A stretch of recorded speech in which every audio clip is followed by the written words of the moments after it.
तीनों लोकों का विजेता रावण के आगे शस्त्रहीन, श्रीहीन और मानहीन होकर रह गया। उस पर भी आपने इस बात पर ध्यान नहीं दिया कि वास्तव में श्री राम कौन है। कुंभकर्ण, शत्रु को श्री लगाकर संबोधित मत करो। महाराज, आंखें बंद कर लेने से सूर्य का प्रकाश लोप नहीं हो जाता। जो तीनों लोकों के स्वामी हैं, स्वयं श्रीमान नारायण है, उन्हें श्री राम ही कहना पड़ेगा।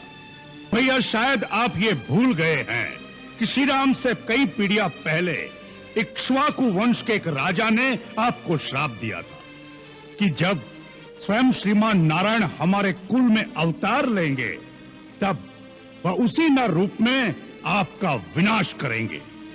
भैया, ब्रह्मा की बात भी भूल गए, फिर भी आप महारानी सीता का हरण कर लाए, जो स्वयं लक्ष्मी का अवतार है।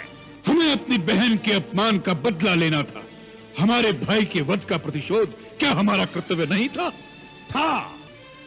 शूर्पणखा मेरी भी तो बहन थी। आज मुझे जिस प्रकार उठाया है, उस दिन यह हीन कार्य करने से पहले मुझे जगाते तो मैं आपको बताता कि प्रतिशोध कैसे लिया जाता है। यह समय शास्त्र सुनाने का नहीं है। हर बात अपने अपने समय पर ठीक लगती है। यही तो मैं कहना चाहता हूं भैया, कि आपने उचित समय पर उचित बात नहीं की। नीति कहती है कि पुरुष को धर्म, अर्थ और काम का सेवन उचित समय पर ही करना चाहिए। जैसे प्रातः काल धर्म का, मध्याह्न काल में अर्थ सेवन का और रात्रि में काम सेवन का विधान है। इन तीनों में भी धर्म श्रेष्ठ है। अतः जहां अर्थ और काम का सेवन धर्म विरुद्ध हो, वहां उन दोनों की उपेक्षा करके धर्म के अनुसार ही चलना चाहिए। सीता का हरण करते समय आपने धर्म और अधर्म की बात नहीं सोची। मंदोदरी भाभी और विभीषण की नीति और धर्मयुक्त बात नहीं सुनी। केवल अपनी काम वासना की पूर्ति का बहाना ढूंढा है आपने।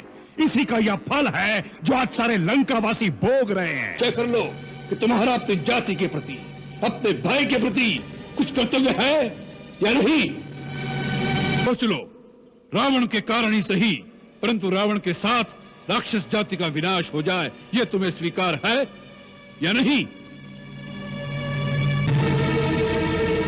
तर्क का समय नहीं है।